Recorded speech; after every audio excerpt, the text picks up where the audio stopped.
opinion. His actions was rather slack. I hope he don't say he bad lucky. If Ganga Singh drop some pipe on his back, don't a trap. So don't tell me about going back to school and learn. Don't tell me when my future was never your concern. Don't tell me. Don't tell me nothing about being black conscious. When your behavior proves to me you're worse than Judas. But if the PNM end up winning the court session, and you land in jail for signing false declaration, and in the night a big strong prisoner making sure he enjoy your stay. Don't bother to write me and tell me that. Try and contact Pandey, cause the motto now in jail is protect and serve. You get a government to deserve. So tell me you get raped or you got some nerve. You get a government to deserve.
I tell you he vex like hell. He says Spider Grenade and go vote back Dr. Mitchell. I said till he 5 years now you there, you don't have to vex. And Grenadian people are stupid, they know where to put the X and they singing no cookie eye, no cookie eye. Who you voting? Tell me, who you voting? What squad? No cookie eye, no cookie eye. Bring down. Who you voting? Tell me, who you voting?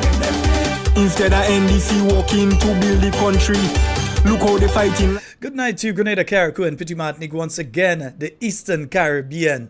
And of course, it's time for Talking Points. We say a special good night to those of you joining us on the live. Those of you listening via 91.9, 91.5 Real FM. Those of you in Brooklyn joining us via 94.9. And of course, those of you joining us via 92.9 Sister Isle FM. The listeners via YouTube. Those of you listening via Facebook. I won't go over the entire list tonight. We do have a guest on with us tonight from 8:30. They say NDC is the Washington. Sometimes we just go on at 10 minutes early, a few minutes early, according to what, you know?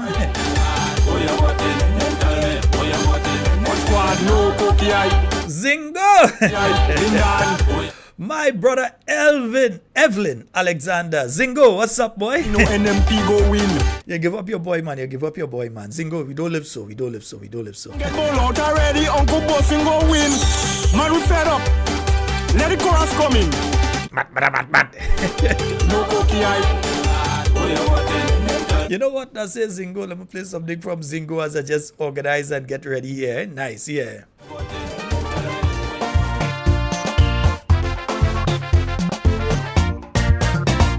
So much people complaining about the government. I wonder why they complaining when it's only 1 year they spent. They come in and complain to me, which I find strange, because the election victory, majority voted for change. So then I start to wonder, what is some of them seen? Why complain to this fella when they know my color is green? It seems like they don't have patience. That's the reason why. Or something pricking the conscience, they just cannot satisfy. Don't blame me, don't complain to me. Why complain to me? Change you wanted to see. Don't complain to Zingo. You could complain to me. You could tell me still. I go listen. You could tell me. But don't complain to Zingo. No. Change you wanted to see.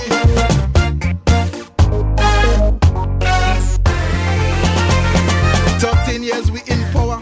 You was in opposition. You won with your propaganda. I really thought you had a plan. You appeal to them old people, push promise in the head. If they only vote for you, pension will be 400. So much seniors they turn out to give you their support. Right now some of them hand to mouth because you lock the throat.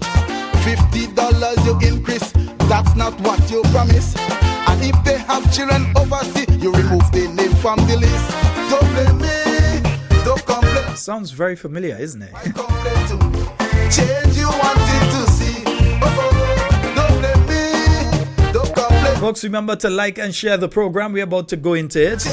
Like and share the program, yeah? Don't blame me. Don't complain to me. Why complain to me? Change you wanted to see. Don't blame me. Don't complain to me.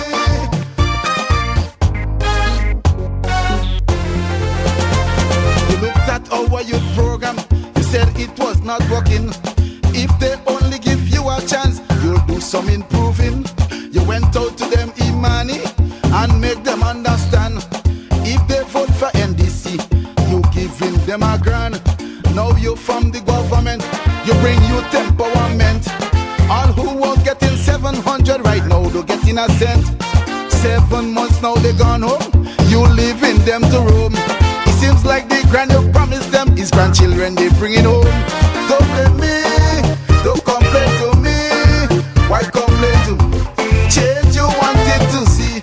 Yes, indeed. And folks, let's begin last night. Was it last night? Yes. We had a caller that mentioned that there was no water at the General Hospital. And as you know, that's his facts that has passed cross talking points here. People ain't calling and sitting just so. Right? Yeah, you know that has be forced to send out things once it come across on here. So press release, restoration of broken water main at the General Hospital. The Ministry of Health and in particular the General Hospital's administration expresses its deepest regret for the inconvenience experienced at its facility yesterday. The disruption was due to a broken water main. While the issue has been resolved and services are back to normal, the ministry acknowledges that the disruption affected the normal flow of operations, including patient care, staff routine, and overall well-being. We take this opportunity to reassure the public that our priority remains the safety and well-being of our patients and staff. We appreciate your continued patience and understanding. So, yeah, Yeah, when the people call and they say thing on talk, they ain't just calling and say thing. All right. So yes, there was no water at the General Hospital yesterday. The government has acknowledged such. All right. Yeah, but it's supposed to know you could do a little backup. The water mains burst and thing. Do a little backup. Yeah, a water truck, yeah, different thing. So they tell him all you couldn't do a little thing and pump some water, and that is the General Hospital, you know.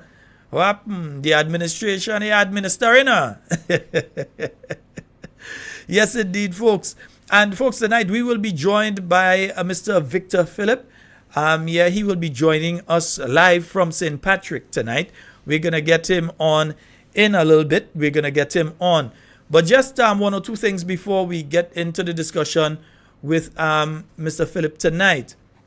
One, I've reliably been informed, very reliably informed, and all you know what I mean when I say that, very reliably informed, that notice has been given, and I think it was in the news tonight as well. So I was told earlier today that notice has been given, 28 days notice to the folks who have their places on the port highway. So all the people that does make the local kakada day and they have the local thing day and so on, you know, all the Sandra Roti and all the other places and so they, right, they have been given notice to vacate. Yeah? So they have 28 days to basically find somewhere else to put the thing. And you know, if they put it at the side of the road, somebody come in and move them from there too. So I don't know where they're going to be located, but they have received notice that they have to remove from the present location, and they will have to relocate to a new area. Well, maybe the new area might even be home or nowhere. But in fact, I'm hearing that, and I ain't going to call name tonight. Maybe tomorrow night I might call name. But I'm hearing that a certain business that was broken down by this NDC administration in the Lagoon Road area, I ain't calling name, in the Lagoon Road area, that business was broken down by the NDC.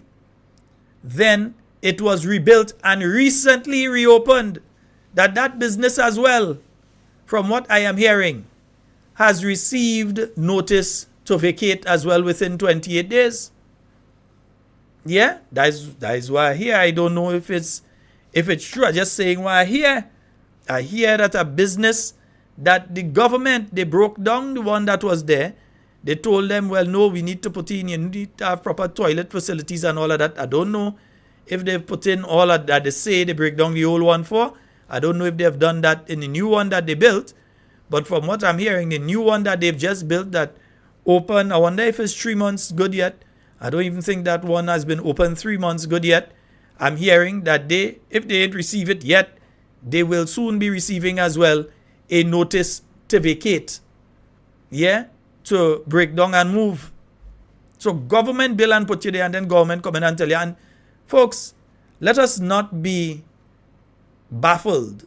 Let us not be fooled by this nonsense of, oh, it's the CPA is a separate organization. It is not.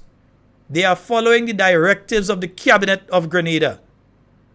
That is a cabinet directive. In other words, the ministers sat in cabinet and have made that decision that this organization is now implementing. The organization can sit down there for themselves and say, oh, we're going to do this or we're going to do that. Yeah? They have been, the government itself, the Cabinet of Grenada, they have sat, they have decided that this is the direction that they're going. They have decided that they're going to move all of those businesses, that those businesses, as far as they're concerned, that those businesses would have to go. Yeah, they made that decision.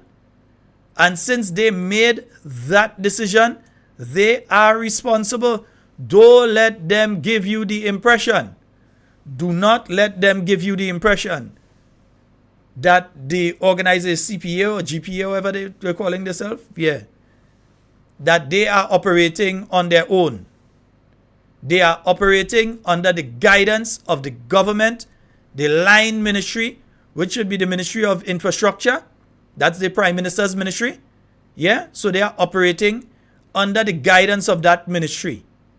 under whoever is the permanent secretary within that ministry. And the permanent secretary and the people in that ministry are operating under the direct guidance of the cabinet of Grenada through the line minister. The line minister is the prime minister. So if people say the prime minister breaking down the place, they are not wrong. The line minister, who is responsible for the organization that are breaking down those places all over Grenada right now. The line minister is the Honorable Deacon Miss Mitchell, the Minister of Infrastructure, who is also the chairman of the cabinet. He is the chairperson of the cabinet.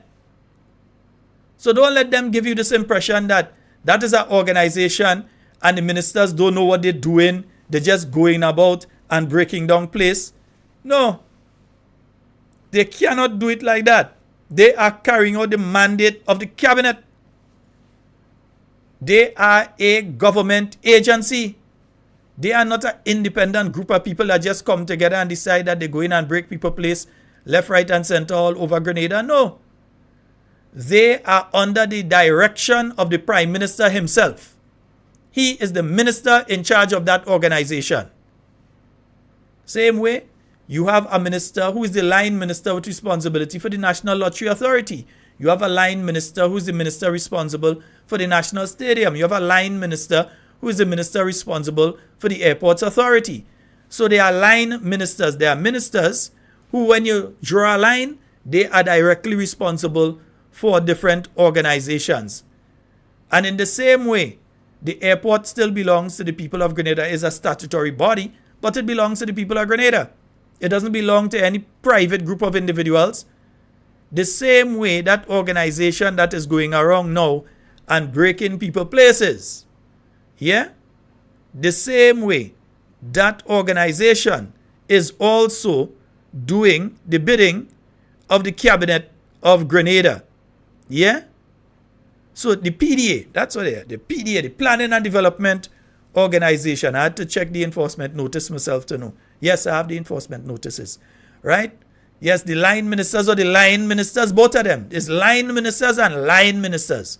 Sorry, sometimes the Trini twang does come in between the Grenadian and it does get kind of twisted here. So it's the line ministers and the lion ministers. It's both of them. So don't get it twisted. These individuals who are doing that at the behest of the Prime Minister himself. You know, certain people don't like to take responsibility. They have to take responsibility. They are the line minister. And the line minister, right, if you want to say line minister, but they are the line minister in relation to this issue. And as such, they cannot absolve themselves of the responsibility that lies at their feet on this issue. Yeah? We're not allowing them to get away from that one. Right? So, folks, those of you in that particular area, and let me just bring this up here. Yeah, those of you in that particular area, we understand. We feel your pain. Yeah? But if you all don't say nothing and you all just sit down there and they're doing that and you all say nothing, well, Papa, who could talk for you better than you?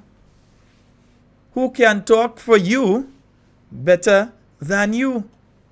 Or you'll get the opportunity, all right? Yeah, right. Folks, remember to like and share. Like and share the live. Like and share the live. Let me see if I could hear my good brother Bello. Let me see if I could bring him in there and let me see if I could hear him. Can you hear me, sir? Yes, I am hearing you. Yeah, man. Well, the thing working good. I had to make sure the thing working proper, man. Real proper. Yeah, brother Bello. Yes, man. And good night to you. You know, sometimes we say we starting at a time and other times others just decide, well, we go in one time. I feel tonight is one of those nights that we go in one time. Let me bring you up there one time, man. Let the people see you, man. So a good night to you, Mr. Victor Phillip. How are you doing tonight, sir? I'm okay, thanks. Not bad. Good night to you and to the listeners of your Hard Talking Points program. Yes, man. Let me, before we go further, we ask it, where is your daughter? My daughter? Yes, Zinzi. It's Zinzi, right? Zinzi, yeah. Yes. How is Zinzi going? Zinzi is doing very well, Sheldon. I think she's doing what is expected of a young person, and I think she's actually really impressing, I think, everybody else, herself, and doing much more that, but she has a motivation, and I think that helps a lot in what she's doing, and God bless her for that. She continued to do the work. Right now, she's really champion. I think is a champion for the special needs and the youths, of the country.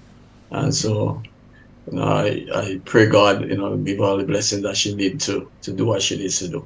Yes, and she has been doing an excellent job. I heard her recently at the Women's Day activity, and she was excellent. Yeah, she was excellent. And I've heard her during the youth parliament debates and so on. Very, very active young lady. You have a lot to be proud of. Yeah, definitely. It's not only me, but I think great. And I think Zinzi is a step in the right direction towards we and people on a whole, with the stigma they have against people with special need. She shows them that, it don't matter how you are. You might say special need, and she has a disability with her legs and her joints and stuff like that. But she's showing the ability of her brain and the meaningfulness of why she is alive, and so that others, and then being an example for others to see. I can do it also. So we have to say thank God, for her being here, and with her doing this positive thing to help encourage others to know. And it's not only people with special needs, I would say, Sheldon, but sometimes the situation is such that you might be in certain situation and you don't have what you need and so forth, and there's a lot of pressure and stuff. But it just shows, for example, if somebody in that condition and it's making it happen, I could do it. So I think it's a real good thing for her, and so that she can do what she can do to help her inspire others to do what they want to do. And I must say, it tells me a lot about Grenadian women on a whole, that you can have a Grenadian woman who, I don't like to use a disability, I like to say different ability, but who is differently abled, like her, and she is able to be involved and do all the things that she's doing and still prove to be a successful person who is contributing positively to society. You have a situation, and I always like to use my good friend Cami as an example as well, that Cami has her medical issues. Cami was in hospital up to Sunday. She ended up in hospital for some time on Sunday and so on. And even in all of that, she still has the strength to be able to come into town every day and continue to make a living and so on. And it shows the strength of the individual and the strength of character of Grenadian women in general. Grenadian woman is a different kind of woman. They're strong for so. Yeah? I feel probably a special part of Africa, they bring all the ladies in Grenada and they put them here. Probably for a special part of Africa all of us come from. But they're different. You could be right. Yes, indeed. Yes. So, let me ask you a question. I've never asked you this question before, though, and going off of that topic now. Sure. What is your alma mater? St. John's Christian Secondary School, Brother Shaper. Brother Shaper. Well, yeah. I will congratulate you for making it into intercall, but well, I'm okay with that, because we cannot win all. Some people have the strengths, and if you want to look at history, then you will see some of the other strengths that we had. Yeah, as a matter of fact, based on that, I'm high school in Shaper, but as you know, I'm from Sotez, and very close, probably 400 meters away from the school is my home, but I never get to go to Magdalene College. So I went to school in secondary school in 1981, and of course in the revolution, they had decided to they started a program of that students will go as closer. But my aim was to go to GBSS. It's not a matter of whether I had made the score to go there, but I think because of that arrangement, I was sent to St. John's Christian Secondary School, and not for one, that I think that I ever disliked going there. As a matter of fact, I think that helps build me and make me the strong person that I am today. With the background of the religious aspect of it, the spiritual aspect. And plus, we had a great principal, Brother George, who really cared for people, and especially again with the fact that the school was actually built and put in place so that the people who could not have gone to the other schools ordinarily could have get an education. And we also have to say thank God to Brother Shaper for that. And going back a little bit in history, I could recall when I was in school and they had football competition. The finals used to be between McDonald College and Shaper. Mm-hmm. And when it come around to basketball, when basketball was introduced, there wasn't anybody could have touched Shaper. So we had our points, and we don't have everything, but we do have some good and great people coming from Shaper, yeah, like everybody else, So I was happy with the experience. Lovely. The only thing though, the hardest thing in that time was transportation, because I could tell you that I walked from Guelph to Sotez and more than 3 occasions, because no bus, you have to just keep walking, So sometimes even in my daily going, speaking with young people, they complain about certain things, I give them a little history, and say that you all are very happy to have, more transportation now and stuff like that, and more opportunities as compared to us in our time, So sometimes you don't complain too much, but you try and find out about other person's experiences, and then you realize that you're in a good place. So just get up and go and do what you gotta do. Of course, yeah. I remember even myself just going to then the Grenada National College, and most time you'd walk from Springs down to Tantine. That is nothing. I mean, you're not getting young people to do that now, but I would. Sometimes you walk from Springs down to Tantine. Sometimes you take the bus down, and then you do the difficult one, which was walk back up. And sometimes I would leave Tantine during the day, walk up to Springs, go and see after my animals, and walk back down quickly. So it was a wonderful one to be able to do that back in the days. And I ain't too sure I could do it still now, but back in those days, I was able. Well, I don't think we want to go back there. I mean, we're happy that I need the exercise, man. I think I could do it. I'm happy that we're getting better opportunities now for the access to school in terms of transportation and stuff like that. But I would always say that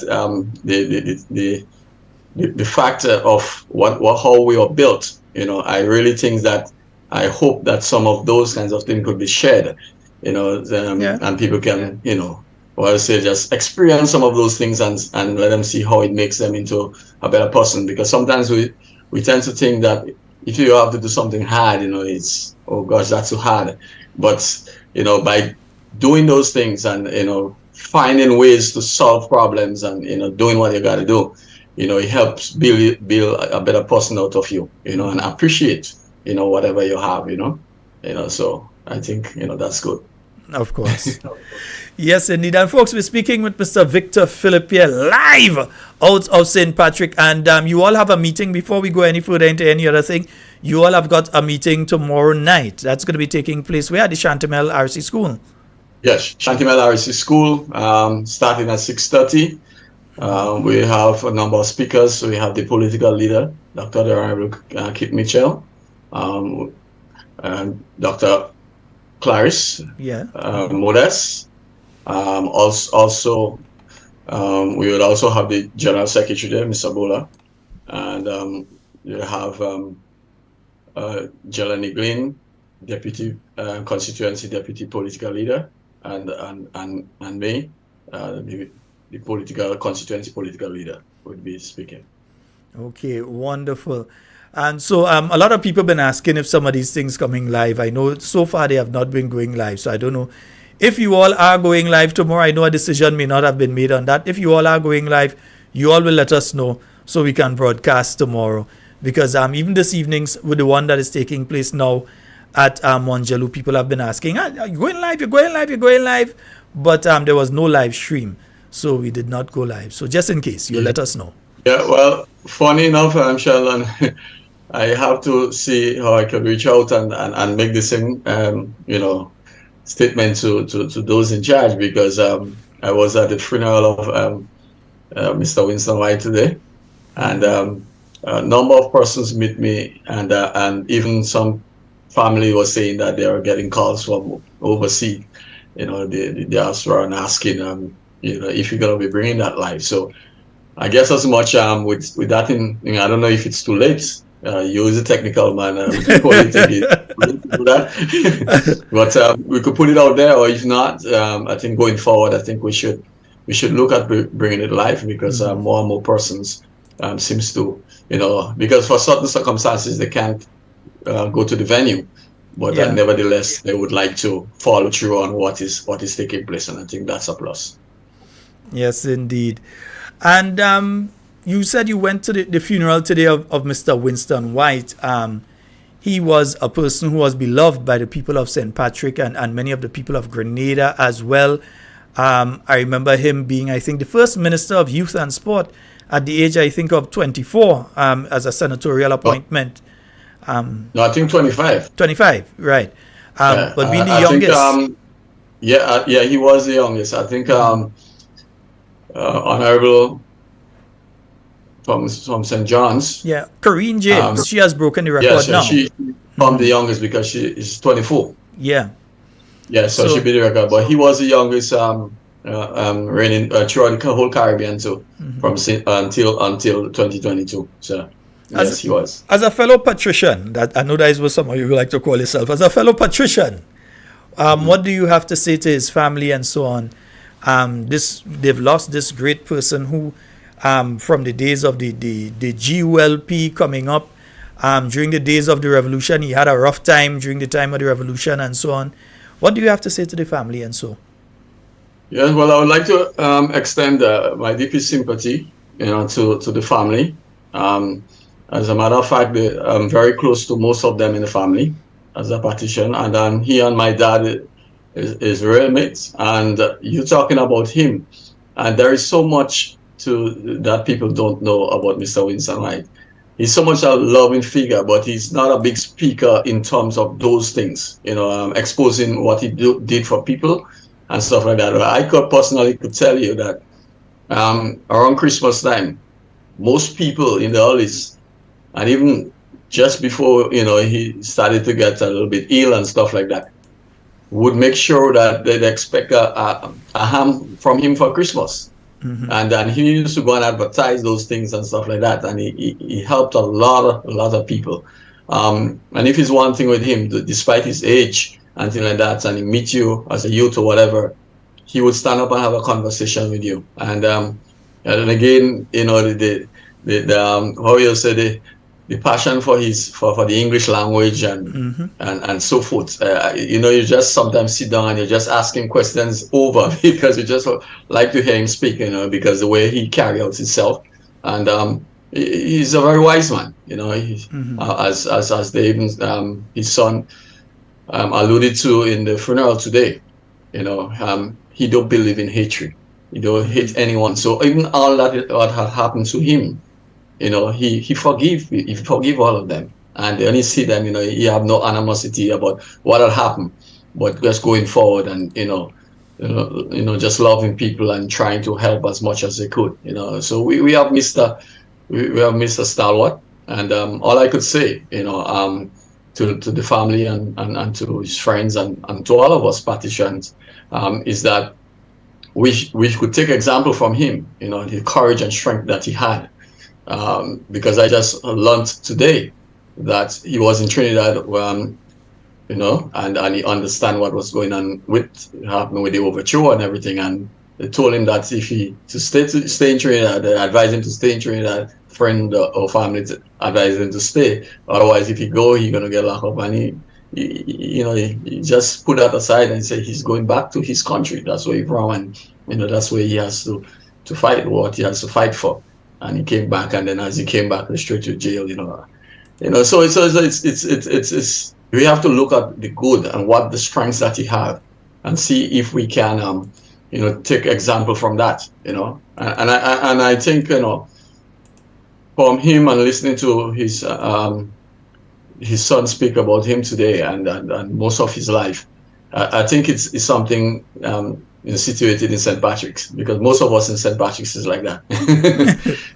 Sometimes you see your parish, and that's why we always push and carry and talk. Because me for one, like to say that I wish someday we could probably be strong enough to call an independence, because everything has to be centralized, and we really need to look at that decentralizing and making sure that at least every parish has something big, to keep its people within there. And Sheldon, as you're saying that, they talk about agriculture. One of the biggest downfall of St. Patrick's agriculture, because on record, I think St. Patrick's was either the second largest producer of nutmeg, or third, somewhere there. And most people use the monies from that and they send the children, to get proper education and stuff like that. And then after, you come out and study and stuff like that, where with the qualification you have, there is no job in Sotesou. There is no job, so you have to go down to the city. And then after a time of moving up and back and forth, they just secure property down there and stay down there. And sometimes I say, like, if you look at it, just if you go to decide to say, well, let me just pull out the troops and take out everybody from St. Patrick's, and say, including St. Andrews, what would happen is that St. George's, Grenada can't go forward, because mostly everybody that is, held in certain high position down there, is from St. Patrick's and stuff. But so, it's good. I think again, it tells the history. The history in itself gives you an idea of what St. Patrick's is all about and what it means. Even in Calypso and stuff, where we are named Crown City. And also in history, if people know the history. The first demonstration in Grenada had been taking place in the Anglican school they had in St. Patrick's. So we have a lot of history, and I think as a people we have been built strong, and because of again that indifferences has really pushed us to make sure we can do what we could do, because you can't just sit back. You got to do it. So if the job is in St. George's, you have to go, and you have to qualify yourself, and you want to make life better, so you do that. And I think well, that testimony could be spoken of other parishes too, but I'll stay with mine still. We know that people from St. Patrick are proud people. And my main memory of Mr. Winston White was I attended an opening ceremony once, and he was the master of ceremony. And he said that 3 men died, and they went to the pearly gates. And when they got there, one was black, one was Chinese, and one was white. So St. Peter said to the white one, he said, for you to enter, you just have to spell one word. The word is dog. So the man spelled it D-O-G, and he went inside. The Chinese man got there. He said, well, friend, you just have to spell one word. The word is man. He said M-A-N, and he went in. So the black man got there, and he said, well, all things are equal, so give me my word to spell. St. Peter said, yes, all people are equal, but you, my friend, will have to spell chrysanthemum. So he was a person that where he used to play with the English language and so on. He had this very specific way of speaking. And I always remember that about him with interactions. In fact, for most of you that don't know, he was the driving force behind what you're seeing in town right now, the work that was done by Zublin. He was the driving force behind that to reclaim that area, where they know the cruise ship terminal and the facilities that are there. Winston White was the main driving force behind getting these things done. Through Zublin. Yes, indeed. So we Yeah, so spoke a bit about your alma mater, but I know we have to speak a bit about sports in general. Recently, I saw over the last week that they've sent out a notice. They're going to be forming the Parish Sports Council. They have a list of when they're going to be doing that. I know that they've tried it before since coming in and didn't work, so they're trying again. The creation of the Parish Sports Councils and so on, so that you could have the National Sports Council. So all of that is taking place and so on right now. And when it comes to facilities, in particular the Grenada National Stadium, right now, we're preparing for Carriacou games in just a couple weeks. Or not even a couple, well, I think we're more looking at it as days away now and not necessarily weeks. We're looking at days away from the Carriacou games. You may have teams starting to arrive during the week, next week, things like that taking place. Your views on what is taking place in relation to sports. I know you've been a person that has been involved deeply in sports over the many, many years that you've been around. You've been involved in sports. Your views on what is taking place. Well, especially basketball. Basketball, I spent most of my years. I spent over 25 years as a referee and organizing basketball in St. Patrick's. But I'm still refereeing. as long as I'm physically fit, I referee. I assisted when they had the secondary school games because and that's another area. As I say, sports. These avenues, there's these avenues there for our young people, to get somewhere. But it's nothing. I don't think enough has been done, and some of the reasons is that most of the players or the younger ones around those sporting areas, or I could talk specifically to basketball, they don't want to take over the mantle to manage and to go ahead with these activities. They just want to play the game, for fun. And you have to see it. I see it differently. I see when you're young, you play, you learn, and then you move up. And that's what happened with me, because the older persons that used to do it, always used to invite us and to be part of it. And so then when they move on, people like me and Devon Charles and Victor Phillip, and a number of others, we came aboard with a few young ladies, and we organized these tournaments because we know the importance of the tournaments. We're talking about crime and violence now. I can remember, Sheldon, I don't know if you remember those times, when I went and studied in England, I went to 2000, came back in 2007, but I went in 1999. And so for over that period of time, there were actually no activities like that happening on the court.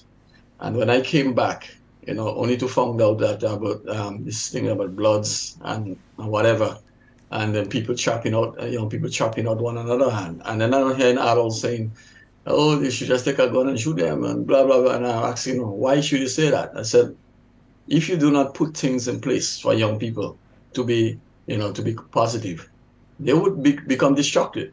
And that was it, because they didn't have no avenue to let out their energy and in a constructive way. So what else do? They do what they think is right. And of course, we as adults have to take the charge of making sure that we let them know by way of practice what is right, and not by just, administering what is right, And so therefore, I had to start back the games immediately. And that had, from since then, that had just, curb all this violence and, people coming together as different teams, even local.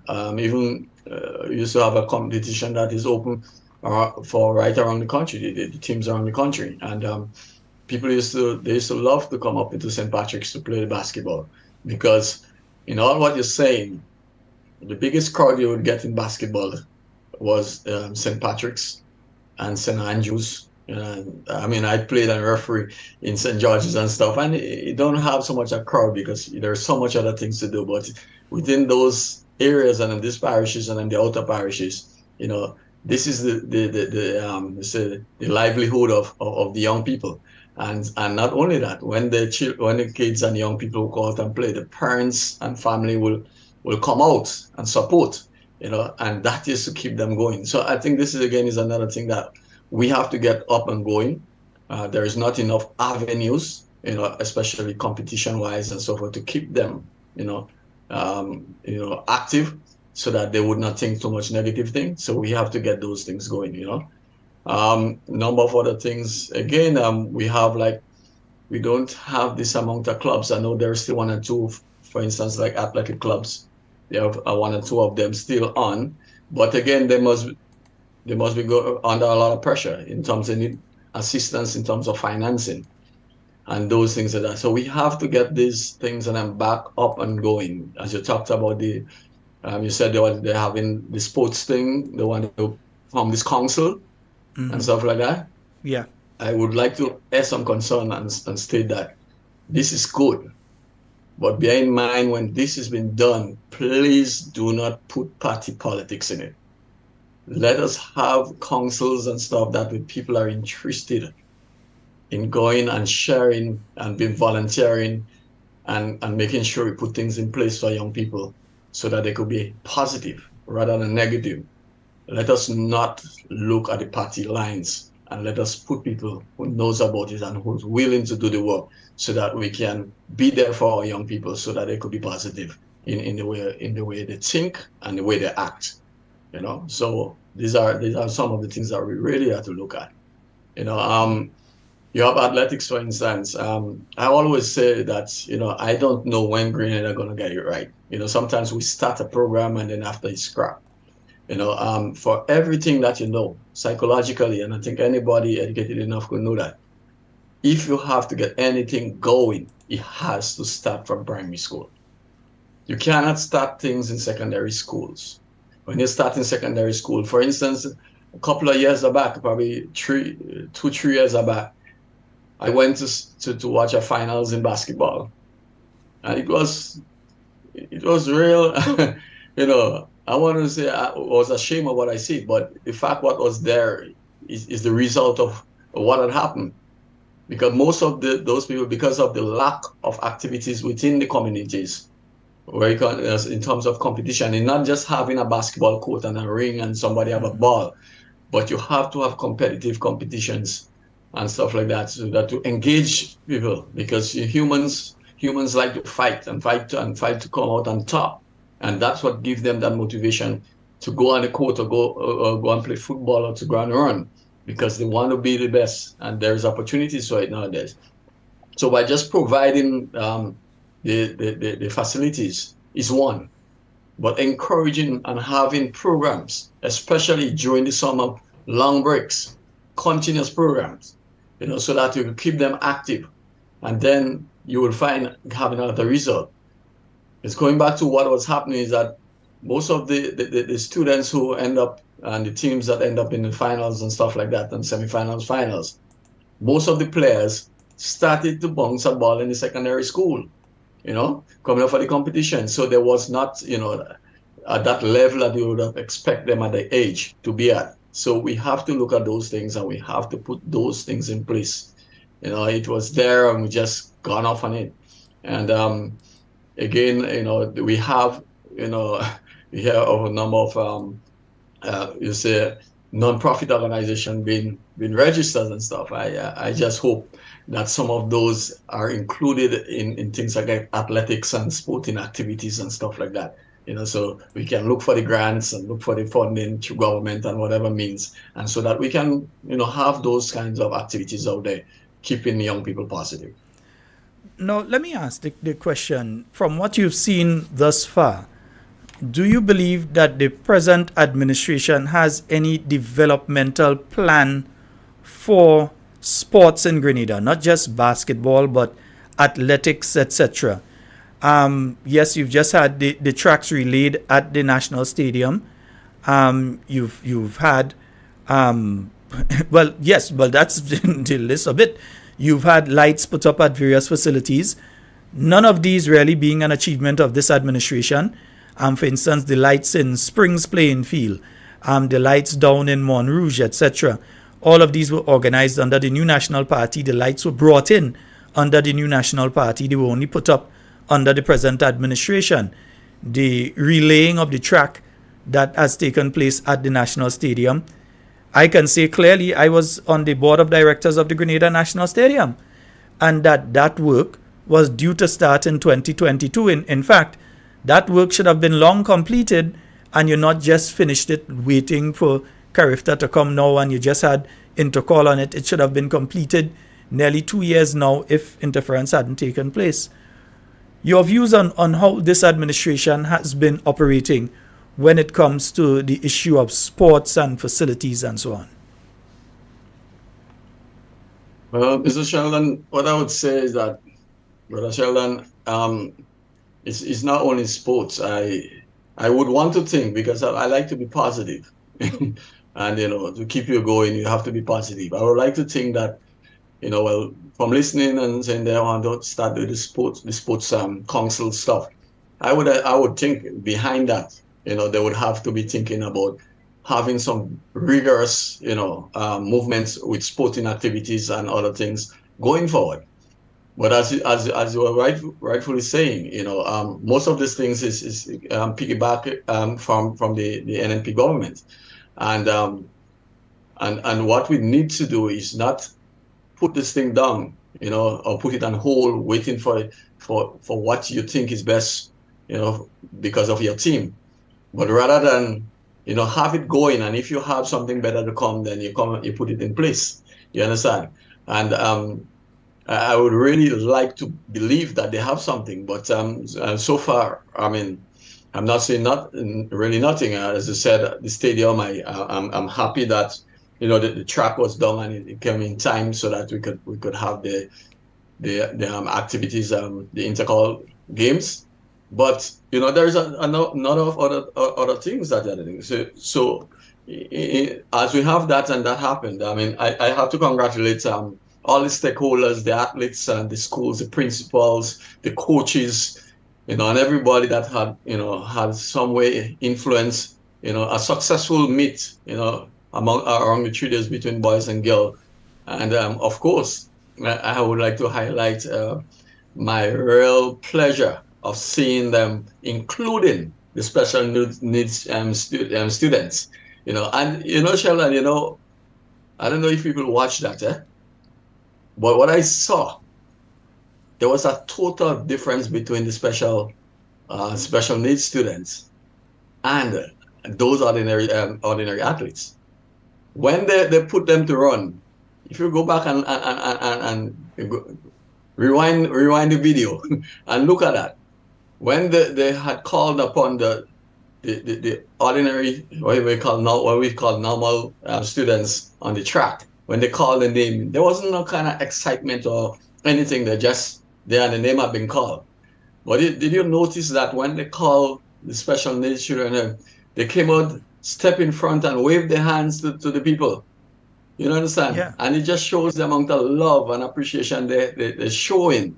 And I think we need to see those things. People, you're not just going there to like run and bully thing, but you have to be professional. You look at the international games, and I hope they're looking at it. They should be looking at it, and you see the approach. And this is where we're supposed to be looking at and piggybacking from and taking those kind of tips from, and so that you show people that you're willing to be there, you want to be there, you're proud to be there, and in a way you're still saying hi, thank you very much for coming and look at me run, because that means a lot to me, and they appreciate you as a crowd, So again, all these things really have to come in.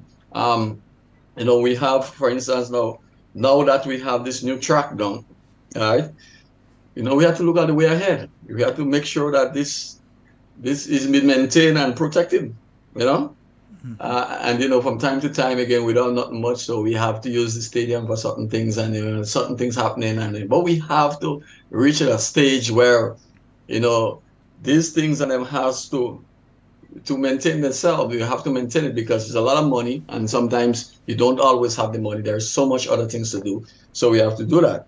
And one of the ideas that come out, by speaking, and I like to speak to people so they can put the two pens in it, and talk about the additional track or two outside of the stadium to ease the wear and tear of the one in the stadium, to give more athletes accessibility to synthetic track, and I think, these are some of the things that we are, so we can have the availability of these tracks outside that they could run and get accustomed to, but not at the same time, using the one that would be used for even our local competition, regional and international athletes to come here and run. So we have to look at those things, and if we put these things in place, then the money that we spend, we go, far away. On that same note, I can understand why is it that as of now, I see the business communities, they start coming in, you intercall, you hear people like Wagiti and others had sponsored various secondary school. That's very wonderful, right? Even to the extent that now a statutory body, that's wonderful, and so you're giving back to your community, being part of what is happening. But at the same time, why is it that, something cannot be done so that students from the primary school level could get spikes, so that they could get spikes and learn to use it from the primary school, so that when they come into the secondary school, then, because I've been to some of those meets, and I see spikes is given to students in the secondary school. And when they run a race with it afterwards, they take it out because they're not accustomed to it. And then again, I'm seeing students running on the synthetic track with bare feet. I mean, that is difficult to do, So I would like to see more the business communities, and the diaspora and whatever, Grenadians abroad and others, and probably even local companies or even small or whatever it is, pick a school, as your, you're being an ambassador to that school or whatever, and donate some of those things so that the students could get it, so that they can practice in time. And of course, if they can do that, probably we'll see better timing, because I was listening some of those records. I went to McDonald College, and 22 years, and you have some records haven't been broken. I don't think it's because that we had super athletes before. Well, of course, the students before, I mean, they loved what they do, and they didn't have any other distraction, but that was the sports and game. I mean, there's other things that could distract young people now. But all in all, I think if we make and put this thing into a more scientific mode, where we do what we have to do. When we send in, making sure that we have one or two coaches, but are the coaches that we have sufficient? Are they qualified enough, to carry out and to give you that kind of result that you're expecting? How much physiotherapists that we have? Do we have number of people when we have scholarships? We're giving them those kind of scholarships so that they can go out and study and come back, and so that they can help, coach and the athletes, in that physical manner, to making sure that they hydrate themselves, and they do the right things so that they will keep the muscles alive, and so not just only the coach being part of everything, doing everything, but we have the specialist people dealing with particular areas. I mean, we can say thank you to Kirani and Victor and Victor and all of those others that are making us proud out there. But they had to do a lot for themselves and do a lot of more personal things. But we need to see that the way forward, that we need to put more, we as a people, and not only government, but government and business alike, and assist young people into that, so that we could feel more proud. So instead of 1 and 2 athletes or 3 athletes going out there, we could have 10 and 15, and look at an example of Jamaica, Barbados, and them, but the amount of persons that go on to the international and world stage. We need more of that. So I really want to see that, we look at those kind of those areas to make sure that, we put those things in that. I said, again, providing coaches with seminars and other outlets for improvements to match the improvements taking place internationally. Because sometimes, yes, they're getting it, but do it rich. We are looking to put people out internationally. That's where they can really get something out of that. I mean, most of the things that happen locally is done for more or less fun, but when they go out internationally, even the country benefits. So, I would like to see, more of those things happen. Not that I'm not saying it's not happening, but I would like to see much more, especially we have so much more young people, getting into and having access to secondary schools and tertiary education, TAMCC and so forth like that, So I think so that we should try to make available a lot of more scholarship, but instead of in one area, we need to spread it out so we can have a holistic approach of development in this country. Now, over the years, I've known, for instance, I remember visiting Cuba myself. I think it would have been 2006, 2007, somewhere around there, visiting Cuba myself. And there were several Grenadians involved in coaching programs in Cuba at that point in time who have since returned to Grenada and have made their contribution in many instances. You spoke of the facility itself and protecting the track itself, and that has been an issue, an ongoing issue. I've seen instances where individuals are having activities and they think it's okay to bring certain things like benches and so on that people are going to sit on, and they place it on the synthetic track. And if you've got 3 or 4 or how many men sitting on a bench that has a small point of contact on a synthetic track, you know what's going to happen. It's going to damage the track. So that that has to be avoided at all costs, so that you don't have that sort of thing taking place.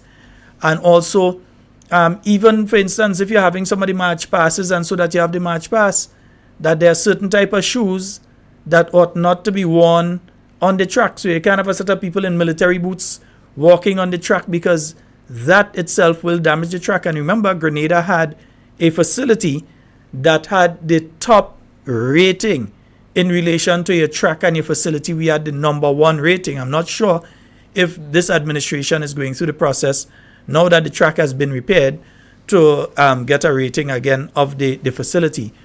But when you speak of protecting the track and also of having other tracks out there, for instance, I would think that it's important to have a synthetic track in St. Patrick. I would think that an area needs to be identified and you need to have a synthetic track in St. Patrick. Some people may say 4 is not a full 400-meter track. I think it's, if I remember correctly from my days, it's supposed to be a 350. I think 4 is a 350-meter, not a 400-meter. There are a few 400-meter tracks. But it used to be 400 meters. I am not sure it's 400 now. It used to be 400. It's just that by putting the bleachers and stuff. Yeah. Right. What they have there now. Oh, so it's reduced the size of the facility now. Reduce the size, yeah. Because I have the understanding also that cricket cannot even be played there because it's not big enough, the space. So.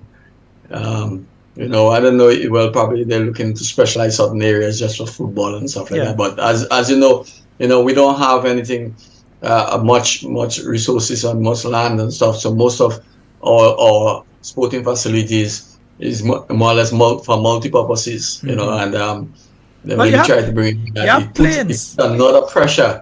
On other sporting activities which you could have been you taking. have planes, I can't remember if it's a 400-meter, but there's a possibility if you want to upgrade planes. But somewhere in St. Patrick could be identified and you have a synthetic track there. It doesn't necessarily have to be a 400-meter. You could work with a 350-meter and you start the race at a particular point to get the 400 meters with that. But to have one there, I would think that St. Andrew definitely should have one. And you can have one in St. David. And of course, Carriacou need to have a synthetic track. And I know Carriacou go vex if you don't put one in St. John. But at least one in different areas, or if you have one between St. Mark and St. John, or you have one between St. Patrick and St. Andrew, or whatever it is. But yes. I like the idea of at least having a synthetic tracks outside of the National Stadium that people would be able to practice on. And definitely Carriacou, we want we own up there. Carriacou people are talking from the people up there. We want our own synthetic track up there as well. But I think that that's a wonderful idea to go that direction, so that you can have young people being able to get the experience on the synthetic track before actually coming down for the national champs, or coming down for the relay meet, or coming down for the intercall, and so that they get that experience before actually coming down there. So I think that's very important. Yeah? Yes, definitely. So the much more has to be done.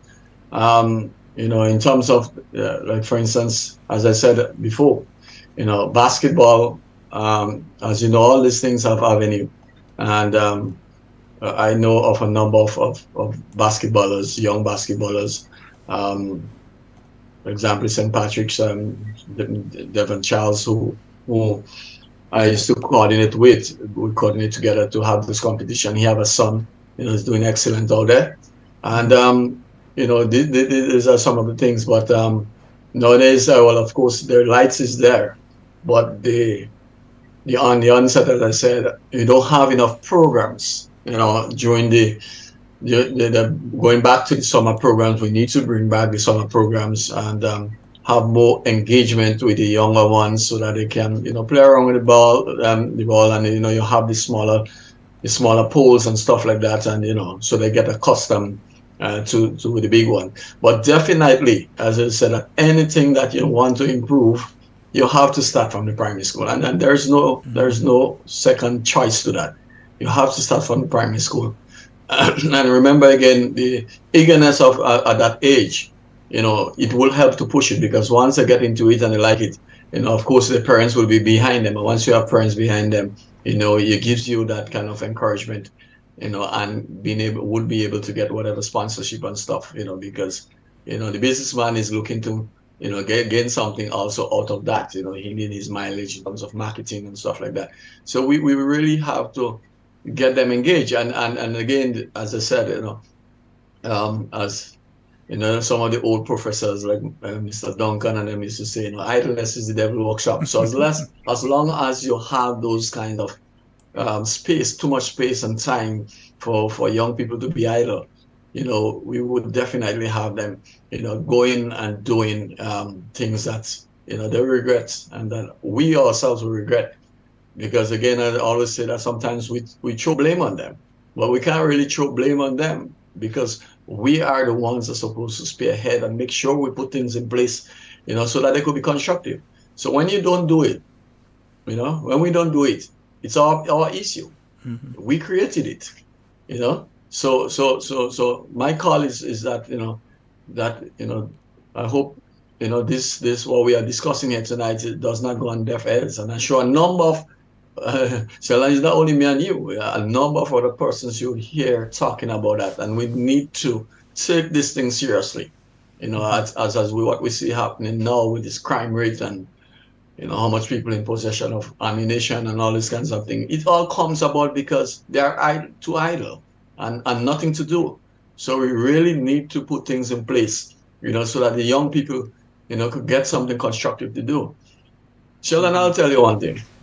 I had a conception from listening to people before I get into politics, that people just one thing. They don't want to work for things and stuff like that. And but I normally don't just go for things, but I had a little hint of one night, probably yes, But what I learned, when I started to go on the ground in politics? Yes, you might get one or two of them that may just want it, just across the board like that.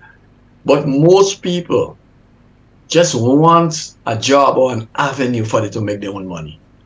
And that really had resonated in me. And I felt so good to know that, So I'm saying this to say that if you do not give those people an opportunity to make their own bread, what do you expect them to do? They have to look forward to you, or who have it to get it from them. So the time has come where we need to open avenues so that people can find themselves into those avenues, make themselves proud, the parish, the community, and the nation, and the world on a whole.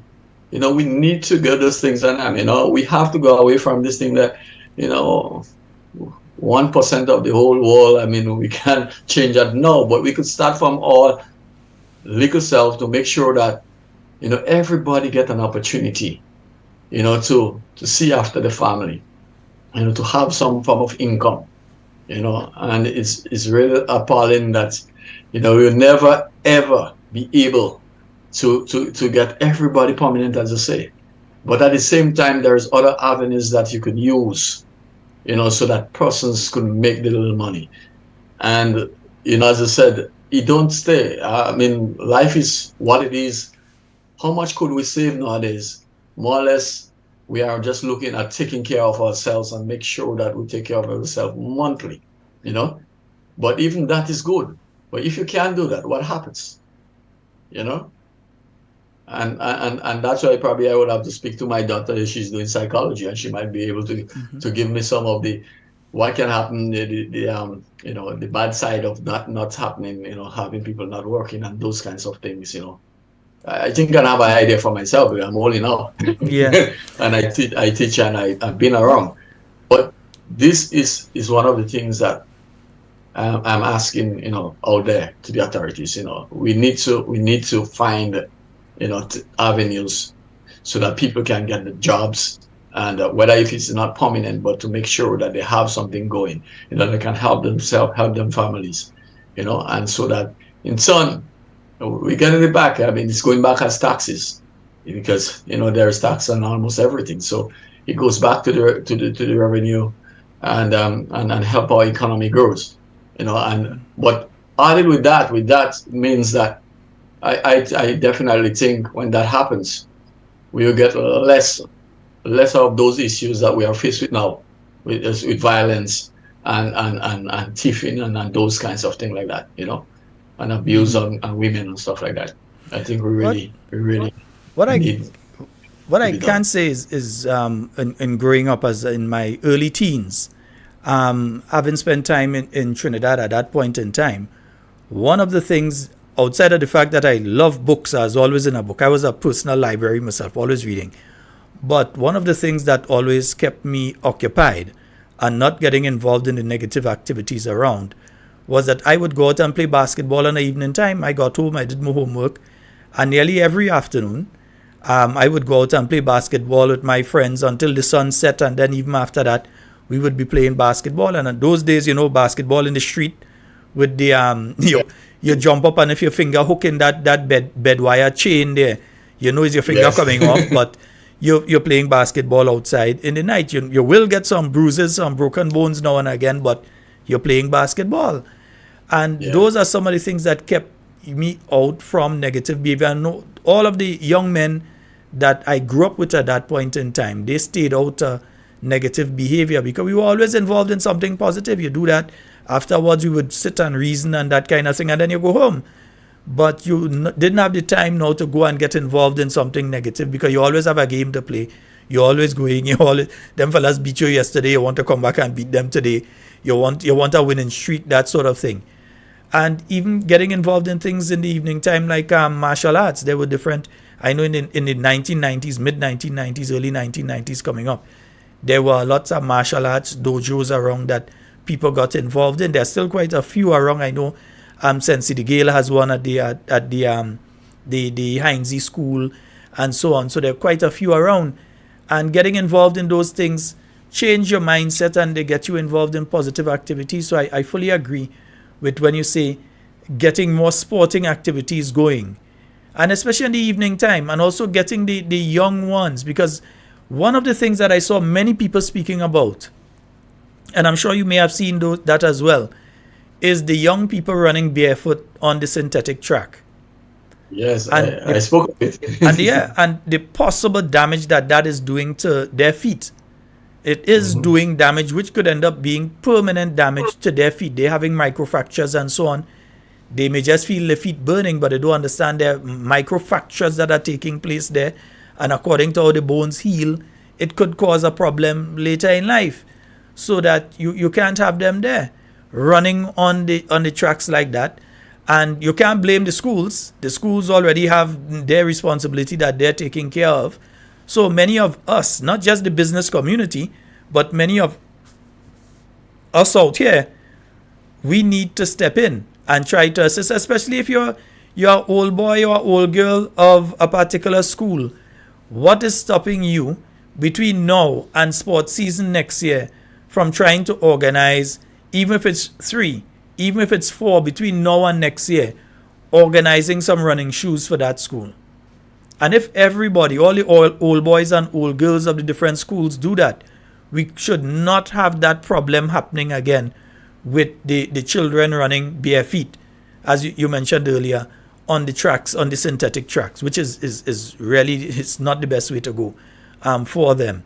I've had personal experience identifying a young person, and I won't say who it is because it's up to them to say that, not for me, but identifying a particular young person and ensuring on a yearly basis that that person had the equipment that they needed for the sporting discipline that they were in.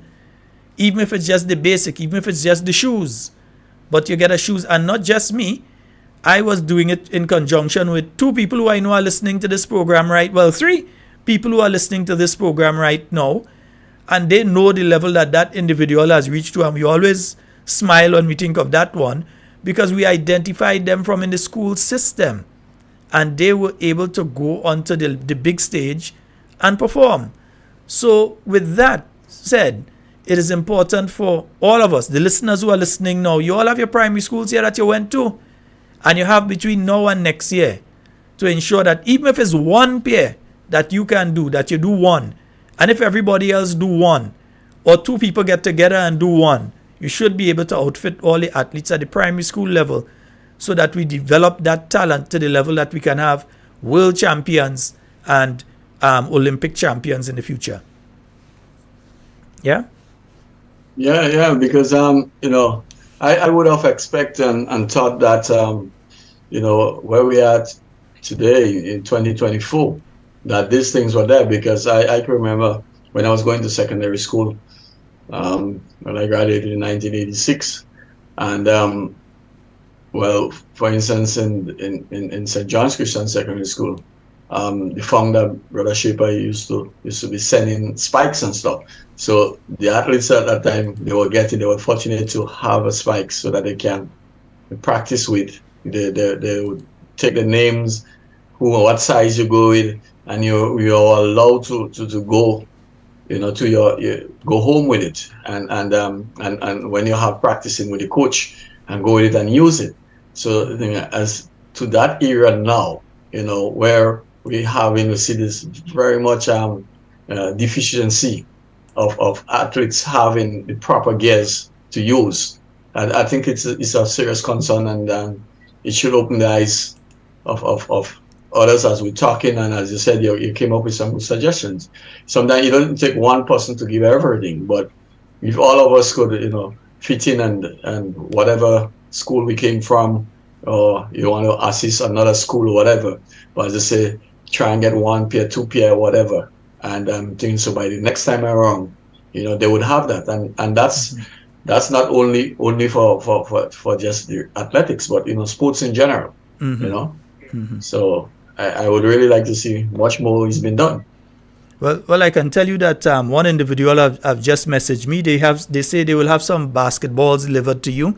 They asked me to pass their number on to you, so they will get some basketballs to you. So that's one of our listeners overseas. They're going to get some basketballs down to you, for you to be able to use. Yes, I'd like to say officially thank you to whoever it is, and and I hope many more do that. It's something you don't have to be able to send 20. But you will send 3, and next person will send 3, and then we'll have, because this is one of the issues that we have in that, well, to tell you the truth, a couple of years back, Sandals had assisted a lot, and I must also say kudos to the Grenada Football Association, because they have been having some grassroots, football things taking place, competition and everything. And these are in all areas. We want to see that. We want to see those things happening, and especially, as I said, within the outer parishes, I would say, right? When if you go to St. George's and stuff, you might have, those persons with a private coaches and facilities or programs, and people are able to pay for them to go to that thing. But in the outer parishes, we need much more of that, so that these children could be engaged, in whatever skills they want to, and they'll see their preference and where they are good at it, and to get them engaged, because we really want them to be positive. You see, the whole thing is about, it's not going and, we would like them to break record. But I think the holistic thing is to making sure that they are active and keeping themselves out of trouble and thinking positively, so they could help build themselves academically or anywhere, and in turn do the same to the parish and also to the country, and then the Caribbean as a whole. So we have to see that as a serious thing. I mean, all of us, and we have to see what we can do so that we can encourage those kinds of things to happen. Yes, indeed. And folks, I'm speaking here with Mr. Victor Phillip. Mr. Victor Phillip. He will be having a meeting taking place tomorrow as well at the Chantemel RC School, starting at 6:30 p.m. So those of you in Chantemel and surrounding areas, you all can head on out. That is St. Patrick West Constituency Branch. Dr. the Right Honorable Keith Mitchell will be there. The Honorable Dr. Modest will be there. Also, the Honorable Emlyn Pay, I believe, will be at that meeting as well. Yourself will be there. That's Mr. Victor Phillip, the constituency lead, and the deputy lead, Mr. Jelani Glean, will also be there. So a packed house. Yeah. So it's going to be a lot of information. So if you're in Chantemel, whichever area. Sheldon, is not only about information, but it would be interactive, because it's engaging, giving people an opportunity to ask, those of us who will be there speaking, and even the political leader and the other members of parliament, direct questions, and engage, So all these meetings is a matter of engagement. Feel free to come. Anything worrying you, whatever it is, you want some answers, you want questions, you come out, or you share your concern, and those things will be noted, and in whatever way, we as a party, or if it's things that need to go higher up, we have those people there to push it higher up, but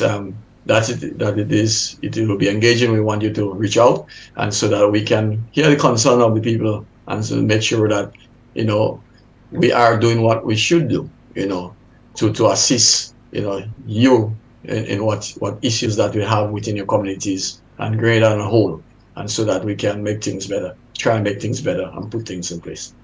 Okay, indeed. And I just got a message there. We need the diaspora. We in the diaspora will love to help with spikes, but we need to be more effective in our donations. Sizes will be helpful.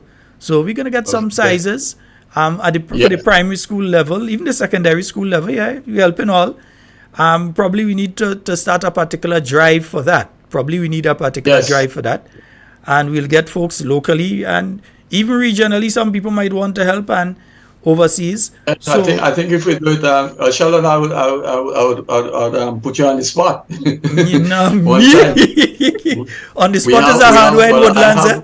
I have Mr. Glean with me, who is within the sports side. I can speak to him too, and then we could probably do something and be able to come back with you, or you have the numbers so we can put it out or put it on your page, and so that people can know, so that we can send those things to them so they see what, in terms of the size and stuff like that. And we could take it from there. Yeah, so we between ourselves, amongst ourselves, we'll organize and see how we can assist getting these equipments and so on. Sometimes you never know, some people may have access to javelins. They may have access to discus, shot puts, different things like that. The training ones, not just necessarily the ones but the training, because there's specific javelins for training and so on, and discuss and so for training. They may have access to that. They may have access to the outfits for some of the people in the field events, because you need specific shoes when you're doing discus, or specific shoes when you're doing javelin. It's not the same spikes that you wear. there's specific equipment for that we may be able to obtain and get for some of the students and so on. But we'll have a brainstorm in relation to that and then connect with the diaspora and see how they are willing to help. Because unlike other programs, which ask the diaspora to help mind them, when we ask the diaspora for something, and we're on record of doing that all the time, when we ask the diaspora for things, it is to help the people of Grenada. Whether it's somebody who was born, whether it's somebody who's going through a hard time with medical treatment, whatever, at least when we go out there, we're asking for help for people and we're trying to assist other Grenadians. Not trying to fatten we bank account. We're trying to help other Grenadians. Yeah? So, Brother Bello, the meeting is taking place tomorrow. What is taking place on the ground up there? What is taking place? And we're going to start to take some calls in the next 10 minutes. I think you might be able to hear. I'm not sure if you might be able to hear because we still have not put in the new system yet. My technicians have been extremely busy over the past week or so. So we've not put in the new system yet, but we'll try to take some of the calls in 10 minutes. Not right now, in 10 minutes. Mm-hmm. What are some of the things going on in St. Patrick West? In fact, St. Patrick on a whole. Because I tend to find, to try to separate St. Patrick West and St. Patrick East is a difficult thing. St. Patrick is St. Patrick. Yeah, Sheldon, me for myself, I don't see the electoral boundary. Yeah, I could never make it out. No, to me, it's one. Yeah, I see St. Patrick's, you have an electoral boundary for East and West, but I see it as one, and well, one of the good things, and we have to talk about good things. One of the good things that is continuing to happen in St. Patrick's East, Liverpool side, Bathway side, is as you know, the hotel that has, they have going on around Bathway side. We had a lot of issues with that. People was demonstrating and going against it, and could understand why there was, because they're concerned about the environment, the marshlands, and so forth and so forth. But I'm really happy to see that the present government seems to give it a kudos to. And because I personally have knowledge privy to see the draft drawings of what's supposed to be there, and it's a marvelous thing. And I talked earlier on about I think one of the ways for Grenada to go forward is to make sure that every parish have a significant development, so that they can embrace the people within the parish, to get jobs, and have something to do. And the reason that we are having all this problem, everything is centralized, everything is St. George's. And I also used to look at it like that. You have to leave up St. Patrick's and go to St. George's to work. And you have to leave early and you get down there and you get there before those in St. George's, and you still stay longer than those down there. But at the same time, we get the same pay, and nothing has been thought about that. I don't know if it was ever in discussion, but I never heard. But that's, people coming from a certain distance would give a little leeway in terms of the transportation to assist them. Because basically when you look at it, when you leave the north and you go down to St. George's, you could do the maths one time and start doing your budgeting. You have to take out about $800 for transportation. Then you have to go and compete with people. What I can say here, though, is that under the Imani program, there was an attempt to address that particular issue when it came to the trainees, in that those who were living in the quote-unquote outer parishes and had to travel that distance to come down to St. George and so on, that arrangements were made for an additional bump, a transportation allowance to those trainees under the program. So I know when it came to Imani that was considered. Outside of that, I don't know, but for Imani, I know it was considered. Yeah. So, and these things, so by having a serious development, I have to say kudos to Six Sense in St. David's. That is giving some preference to St. David's, so they could get a lot of the people within the parish there, to be employed as much as possible as they need.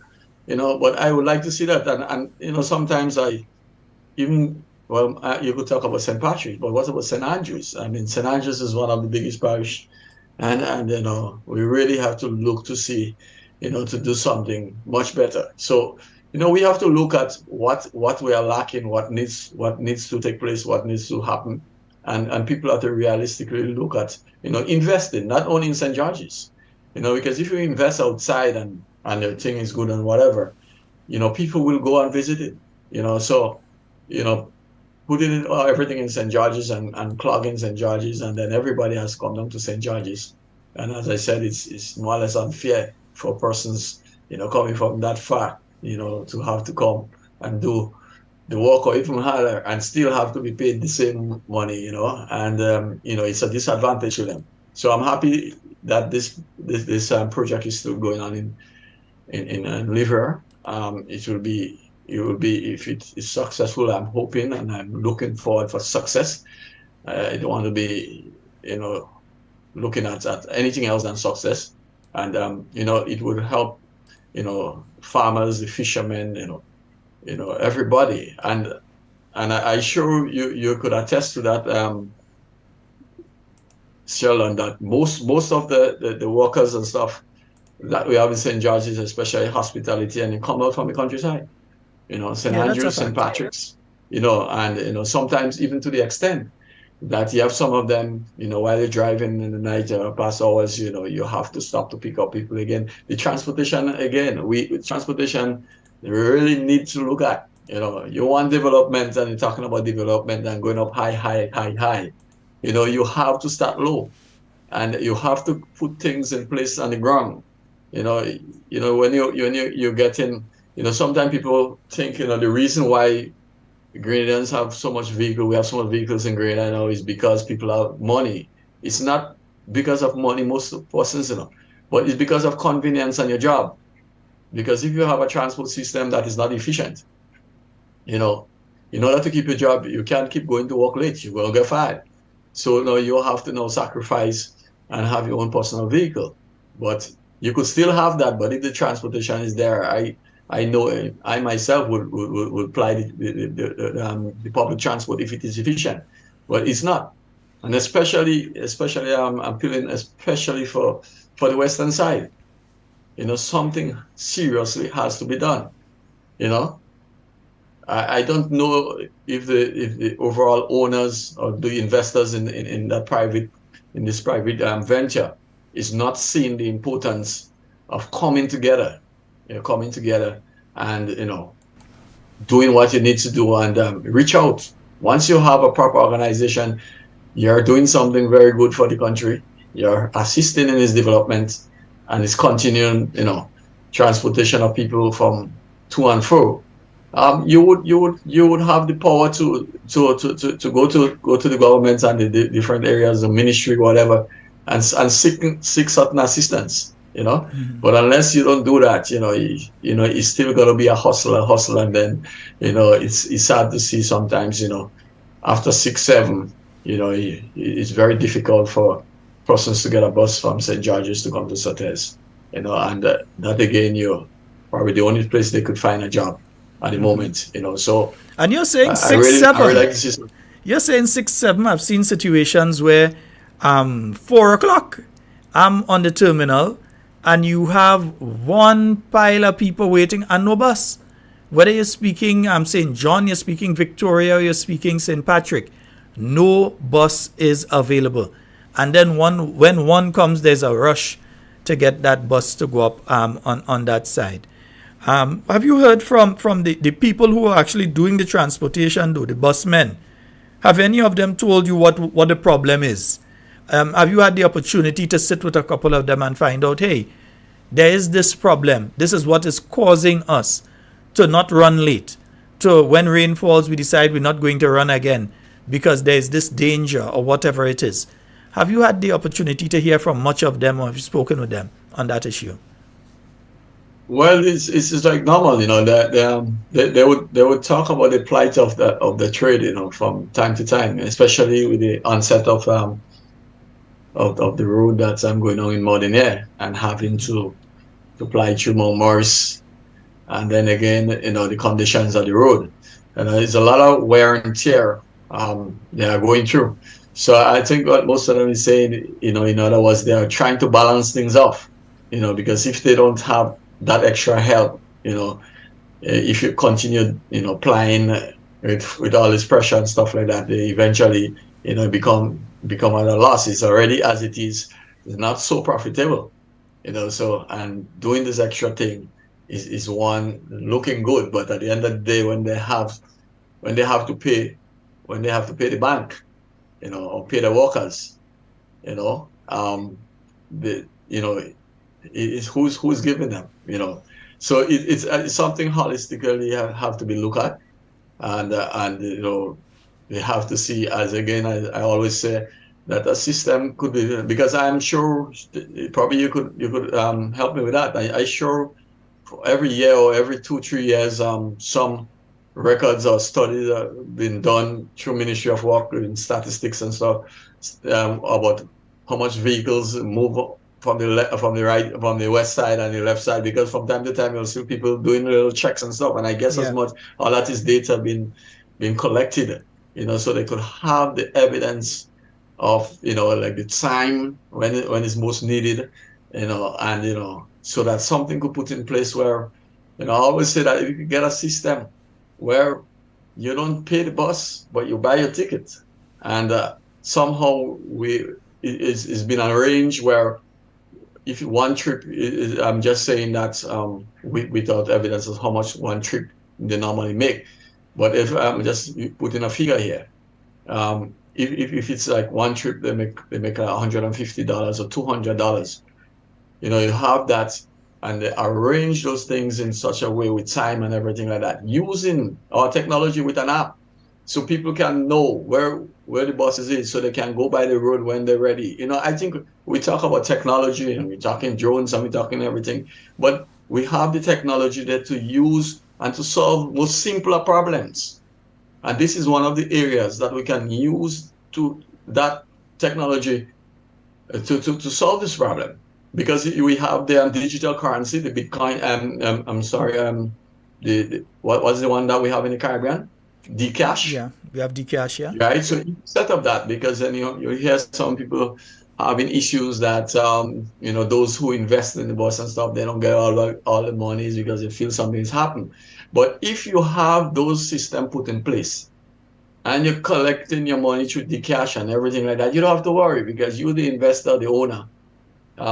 When someone's come and they touch that goes straight into your account, and so therefore, when that study is done, and you see within what time and how much buses should run to facilitate the amount of people moving within those times, you don't have to worry if you go down with 20%. Well, you shouldn't have 20%, because that is over the limit. But you have 15%, or if it's 5, you get paid for your trip, and that will happen because in the most busy time, they would have a turnover, and so that it would help to pay for those small trips. But what will also happen if transportation become efficient? You will get more movements of people. So when they have activities in the other outside parishes and St. George's and so forth, people will feel free. They don't have to go and look for a ride. That they can take a bus and go to St. George's or go to Grenville or whatever, and they know that they will get something to come back. They're going to have more movements of people, and so therefore, that will pay for itself, when you have that happening. So, I think it's really need to look into. It's talked about a lot, but I don't know if they're working on anything, but I haven't heard of anything seriously taking place. But this is an area, if we're talking about going up, we have to look at those things. Not only that, Sheldon, people, do you know the number of persons I show? Well, I know someone spoke to me, they were walking in St. George's or they're walking wherever, and they would like to go to SGU or something like that, and do some extra classes or extended studies, in the evening and stuff. And they have to forget that because of the fact that the transportation is not efficient. So if we're talking about holistically development and developing, we have all those little things we have to look at first and make sure that these things are in place. And so once they're in place, then we're going to see people getting up and moving, even to the extent, of another area I like to see some input done and probably could be used is the Grenada postal authorities. I don't see why is it that we cannot look at a business model where, for instance, farmers or somebody in St. Patrick's is good at cakes, or my good friend who just received some awards and stuff for making cakes wherever he's living. You get an offer for a cake and then he cannot do it and securely put it in something, and there's know that thing will drop it for you in the morning or in the evening time, and those kind of things, and vegetables for restaurants and stuff like that. You have farmers in St. Andrews, in Clogier or wherever it is, and they can't deliver that instead of because sometimes cost them too much to even go in and drop it every time they have to go and drop. So I think there is a number of little things that we have to look at instead of looking at the bigger picture and trying to go up there. I think we need to fix a lot of these small things on the ground, get it happening, let it create what will happen if it creates a momentum for the bigger things. And I think we should be looking at that. Indeed. And folks, as I said, we're speaking with our good brother Bello. We're going to open the phone lines right now, so you can call right now, 440-7377 and 347-329-3101. I hope you'll be able to hear when the callers come through. Otherwise, I'd have to repeat it for you.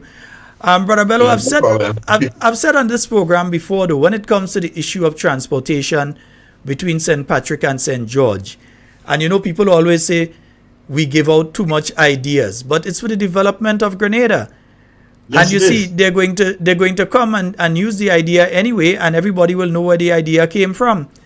And I'll continue to say that I believe a ferry service between St. Patrick and St. George, in fact, going directly down to Grandance, is the way to go, in my view. That you can lessen the traffic that's on the road itself. For instance, you have a base that's in St. Patrick, Low Town there, you have a base that's there, that the ferry would pull in. It collects individuals. They can park there. They pay a fee to park there for the day. So they pay, they park, they take the ferry, they come down to St. George. Then they take, the ferry would stop first of all in St. John. So people from St. Mark could get themselves to St. John. It picks up who it has to pick up in St. John. The next stop is outside the bus terminal in St. George. And after the stop at the bus terminal in St. George, the next stop should be in Grandance, and then the return trip.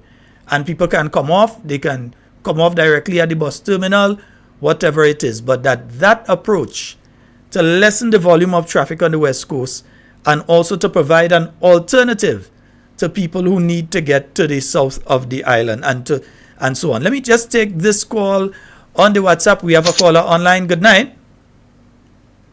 Good night, Sheldon. You have to speak up, eh? So you're going to have to speak up for me. Go ahead. Okay, you hearing me better? Yeah, I'm hearing you. I'm not sure if, Bello, are you hearing him? Okay. No, I'm not hearing, but you can repeat after. Okay, go right ahead, caller. Yes. In terms of transportation, yes, I want to support you 100%. You need to have some kind of transportation, like who can work in the day should work in the night, because I could have seen an experience with a young lady. She come out to work late, and I come out to Florida in Golden Melodies practicing, and I was after one, and the young lady was by the road waiting for a ride. And not the first time we seen her waiting, and I think she was going up to Fountain, something up that side. And the guy with the car had us to go and drop her. If we didn't see her, how should I make it? And then she'll have to go back down to work the next rising of the sun. So I think the busmen supposed to come up with some ways, because we're seeing what the staff boss is doing these days to some people who live in the rural places, that they dropping them in Guav, or they go drop them to some other parts, and they had to fetch the way else. So if we have public buses running in kind of an hour, so people could walk, people could have the assurance that they get in these buses to go to their respective home. I think that could be a good idea moving forward. That's my contribution on that tonight. All right, thank you. And I'm sure you missed most of that, but the caller was speaking of an instance where on more than one occasion they were able to pick up a young lady who is living in Fontaine. After 1 a.m. coming from practice, they found this young lady going up to Fontaine, and then she had to come down the next morning bright and early to come back to work again. So definitely something needs to take place when it comes to the issue of transportation. Before you comment, let me see. Caller, go right ahead. Good evening. Good night, Sheldon. Good night, Mr. Phillip. How are you, sir? Good night. Good night. Yeah, okay. I know you have been talking a lot of sports. I'm not sure he's hearing you again, but go ahead. Yes, I say you have been talking a lot of sports, right? From this time I have been listening to you, right? Mm-hmm. Your emphasis on developing in cricket in Grenada, sir, and more or less we see a lot of most of the playing fields now are being put up lights, and as I speak to you not too long from today, there will be international games will be played, T20 World Cup, and it's very sad to say we have not the one of the best, but the best international cricket stadium in Grenada. And no effort was made by no one to get any games around Grenada. I mean, it is very, very sad. So we want to see more development. Can you give us some ideas on how, if you have any future plans or advice or whatever you may have? Okay. All right, caller. Thank you. Thank you. Okay. So the caller is asking about the fact that we had the T20 is taking place in the Caribbean, and Grenada did not bid for the games. And I've seen the Honorable Emlyn Pear was on this morning speaking to that issue. And it seems as though one of your fellow patricians has taken umbrage with some of her statements in relation to that particular issue, that Grenada did not bid for the games. And it's a fact. Grenada did not bid for the games. And they cannot use an issue like, say, the stadium wasn't to a certain level, because you recently had international cricket being played at the stadium. And that was just a couple months ago that you had international cricket being played at the Grenada National Stadium. It means, therefore, if ICC accredited game took place at the Grenada National Stadium just a few months ago, how come they could not have asked for the T20 games? It's the same ICC that in the games. They failed. Grenada failed. Last time I remember, they under the previous NDC, they said they didn't know they have to bid. But this NDC just blatantly did not bid for the games. So now you have the games taking place in other countries, and Grenada is left out. A golden opportunity missed. I don't know if you have any statement to make on that one. Yes, well, I heard, I was listening to a conversation with Honorable Emlyn Pear, and she said that. And the fact is, you're right. I mean, sometimes we are not the ones that have to make the assessment to say if games could happen or not. And that's so. When there is a body, and selected persons will come and do that. And I think in everything in life, you don't just say, well, you see that won't happen. You have to go for it. You make the application. You want a job. You can't say, well, I won't get a job, they won't take me, or whatever it is. You have to apply. And so such is the case. If you have to bid, you have to bid. And then they come, and then if they say it's not feasible, or sometimes when they come, and depends on, sometimes there are probably some faults, there's areas that need to be attended to, but because of the time span, they could tell you, well, look, you have that it needs to be fixed, but you need to get it fixed within a month or 2 months or whatever. We'll come back and reassess. And I think that would have been probably a better thing to do, rather than not to bid in and say that the place is not good. Because you talk about the games, the recent cricket you talk about, I was there. Yeah, England. And so So I think rather than fear, we must, as old people will say, try and fail than fail to try. Yes. And I think that's the whole idea. Okay. And We and that as the gentleman say, it's bad. It's a thing because we get into we Hello, get Mike. so accustomed with talking about development, exposure hold a to, moment, caller. especially for the young persons. Okay. I think these things will aid in those things. Okay. We have a caller online. Good night, caller.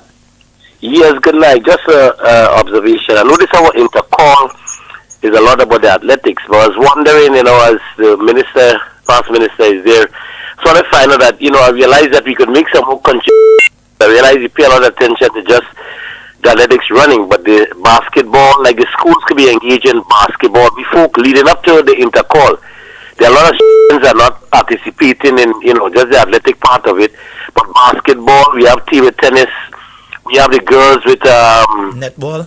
netball and things like that. These could be points that these other students are not participating in athletics could make points for their schools to help, they develop the holistic part of the school. Because I know table tennis in my days, in early days, the school table tennis was a big thing.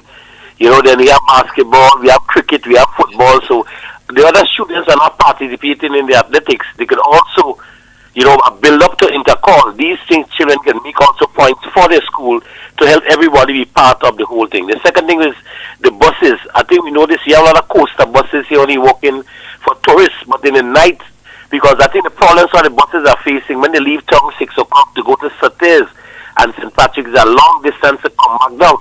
But if we have the coaster buses that are doubling the amount of people traveling on the buses, I think some of the coaster buses in I could walk in the night from 6 to whatever is 8 or 9, taking a lot of people up to the country where they can make a 1 trip or 2 trip, which will help cover a lot of the position. We have like Elvis, we could ask Elvis to like walk from in the night from about 6, and take it up like that. You can get some coaster buses walking in the night to assist people like taking them home.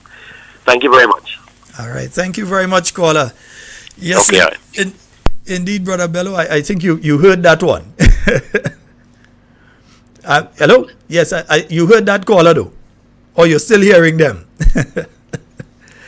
They were speaking about one, that Intercol needs to be expanded into other areas as well. Brother Sheldon, Yeah. I had did something so I could have heard you. What I did, I got my phone and I was listening on the phone. Okay. So I heard what the caller said. Yeah, I think that's a good idea. As I said, it's in athletics alone, but I think, as I said, it could be a holistic thing. So, instead of having them probably separate, you could lead up to and have the points, as I say, add up. Mm-hmm. So you have students in a different school participating in athletics right across. Depending on which no matter which sporting area, So, and that in itself, But what we have, the system we have is separated. So you have basketball by itself.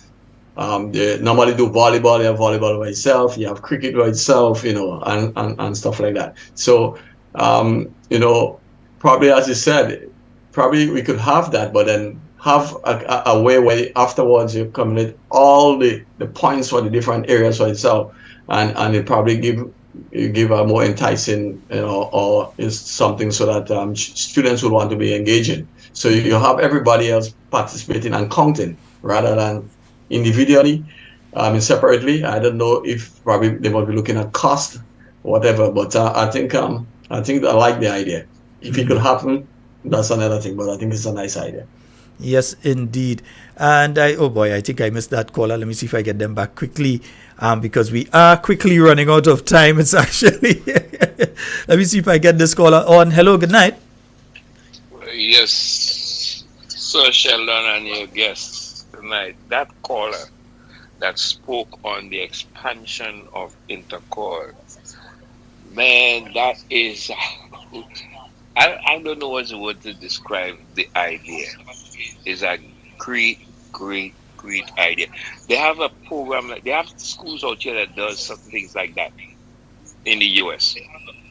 There are like high schools and colleges and universities that do something like that, right? So it involves every aspect of an athlete outside of the realm of track and field.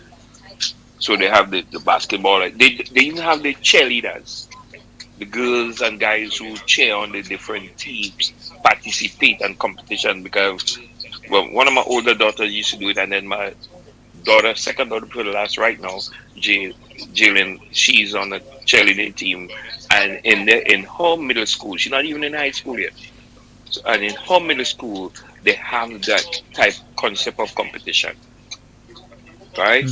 So everybody that is in some realm of a curricular activity where you could deem as an athlete, be it soccer, be it cricket, be it whatever, the different schools compete, and it leads up into what they call the intercollegiate games, and the different, they have different terminology for it in the field of games. It's called intercollegiate games, inter middle school games, inter high school games. There's I forget the high school term, but man, that's a really really good idea. Because everybody everybody's not an athlete in the track and field aspect of it.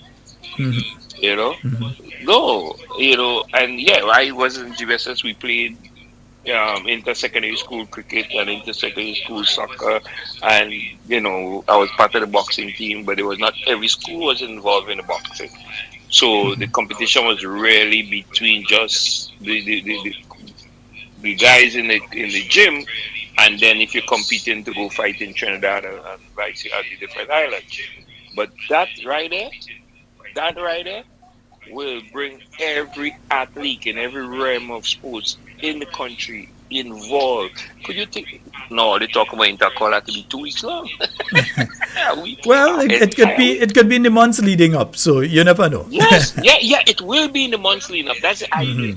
In the months leading up, it won't be right there wrong that. So it will, if it's organized properly. I mean, in the beginning, you go have his, perks and everything. But once it get rolling, you have all these. Because remember, cricket have a season, soccer have a season, netball have a season. So once you roll these different seasons out, leading up into the call, man, it could be very, very, very. It will change the outcome of a lot of, like, the championships of the grand scheme of things. Okay. Like how you have Intercall now, GBSS and SAS dominates, the whole realm of it. But then you'll have the lesser schools coming in and be more competitive, because they gather in points in cricket or in netball, and in the different fields, different arenas. Okay. It's a very good idea. Okay, caller. I'm sitting there growing up, and I had the call. We'll have to cut it there because nearly out of time. Let's take it there. All right, brother. Thank you very much. All right. Ooh, look at the time. Yeah. Bye. Brother Bello, we have just a few minutes remaining. Let me give you the opportunity to make your final statements. I know you're just hearing the ending of that last call there, but I'll give you a few minutes to make your final statement, and once again invite people to tomorrow's activity. We have roughly 3 minutes, which means you have 2 minutes out of the 3 to do just that. So go right ahead. Okay, thank you very much. First of all, Sheldon, I'll just say thank you very much for having me on the program. I think we had a wonderful program, and we touched on good topics. And as the caller before came in, and this last caller reiterated, I think all these things will happen. But I think one of the issues I think we're having is hanging on to things what we are accustomed to. And I think that's the biggest problem. We are frightened to try something new. And it's not to say, I don't think we do not have the people here could help with those things. But it's a matter of, that's how it happens, so I'll do it until, I die, and then, continue with it. But I think that along the way, we need to start, making some intrusion and trying different things. I would have to say kudos to the sports council. They want to put together in all the parishes. I think that this sports council should think about those things and come up with ideas. There are people personally here. I could probably name one person. I know Dexter Mitchell. He's instrumental made in Grenada and having this athletics function in Grenada over the couple of years. There is another person that I know along with him, have those ideas, because as I said, trying to make these things work would take some skill and crafty people and putting it together. But the biggest thing that I'm afraid is that, once something come out and we say we're changing, we have a culture where we put our hands up and say, no, that's not right. That's what is supposed to happen. But I think we need to start doing that. And as I said, I think it will entice and create more competition among the schools, more interest, and give people a more even thing. And as I said, it cannot happen one day, but throughout, and so that we get everybody feel part of, what is happening, be part of it. And so that would give them, and those who don't take part might now feel that, yes, well, I can't take part in this, but I think I have some talent in that, and more they will come out. So I think the conversation was good, the ideas was good. I hope, as I said, that some of these things, the Sports Council probably should be looking at those things. And in all, we need to get more engagement. We need to get youths more engaged in positive things. And sporting is one of those areas. All right. Again, I would like to thank the listeners, and I would like to reach out to everyone and ask for people in the surrounding areas of Shantimel, for St. Patrick's West, or St. Patrick's on a whole. Transportation, you can get there to come out, and tomorrow we will be at the Shantimel Irish School, and again we'll have speakers like the political leader, the Right Honorable Kit Mitchell, Dr. Clarice Moles, Ms. Emlyn Pierre, Mr. Jelan McGlynn, Deputy Constituency Deputy Political Lead, and also me, the Constituency Political Lead. So come out. We want you to come out and listen and be engaged. The meeting would be, the session would be an engaged session rather than just sitting back and listening. You yourself would have the opportunity to put an input in what we are doing tomorrow. All right. Thank you. Brother Bello, we'd like to thank you for being here with us tonight, and do have a wonderful night, and tell Zizi good night. Zinzi, good night. Yeah, for us. ZINZEE. Mm-hmm. Yeah, we ain't gonna forget it after tonight. Yeah, and it's meaning it's an African word for beautiful flower. Of course, and she is indeed a beautiful flower. So you have a wonderful night, sir, and do enjoy the rest of your night, and we look forward to the activity tomorrow. For those that can make it, the activity taking place tomorrow. Do enjoy the rest of your night. All right, bye-bye. Thank you very much, and you also, I wish you a safe journey home. All right, thank you. Folks, we have been speaking there to our good brother. Yes, our good brother, Victor Phillip. Yeah, he's always on with us on a nightly basis. He always there listening and so on, and he would send his little support and so on. Yeah, always say, well, look, this is happening, that is happening, and so on. All right, so we'd like to thank him for being on with us tonight on Talking Points. Folks, as you know, I got to go. So in everything you say and everything you do it safe and secure. I want to be speaking to and with you and not about you. Those of you in Shantimel, remember that meeting taking place tomorrow night. So looking forward to seeing those of you that can make it there. Yeah, well, I can't make it, but I'll see pictures. All right. We are out. Do enjoy the rest of your night. Ooh, yeah.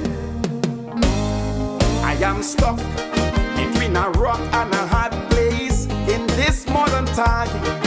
God gave us a gift, we brain and we cranium, still He gave us a mind to think about positive endeavors to make we life rise up. But some people that I know thinking so low, they brain living in the dust because they would see it on the name of a brother with malice intention, when instead they could be uplifting a sister for life progression. It is so hard now when a man turn a big man and still didn't grow. But the reason they procrastinate and gossip is because their mind is poor. So I say poor mind will gossip. Illiteracy about places that they could never be. Ordinary mind talk about events and personalities, but wouldn't mind speak about ideas, and great mind speaks philosophy. The mind is such a spiritual force, will make you do what's right. And for sure, my friends, you are in control, so there's no reason to fight. I know you heard this before. Life is how you make it, so be honorable. Now when you sit in a state of idleness, that making your mind simple. Now all you should know, your mind is the center of your universe. A bad thing to waste, yes man, in all different sizes, and in your head it was placed to uplift and elevate those around me with tremendous grace. Positive is always the way to go. I want to please stay away from his, because I say poor man will gossip